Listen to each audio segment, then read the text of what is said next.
Hey guys, I just want to share with you a little tip that has been super helpful for me. So I noticed that my blade was not cutting perpendicular at a straight 90 degrees, and so there's a little screw, at least on the Festool, your Tracksaw may vary, but there is a little set screw right here, and that allows you to fine tune it. And you can do cut tests and things like that. But what I would do though is I would take this, set it in the blade change position, and then try to square it.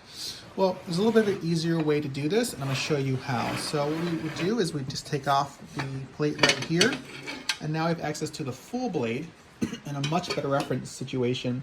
And we can do this in one of two ways. We can take a square like this right here, and now we have the full length. So that works really well. Or you can also set this to 0 and then verify. You can get true 90 this way.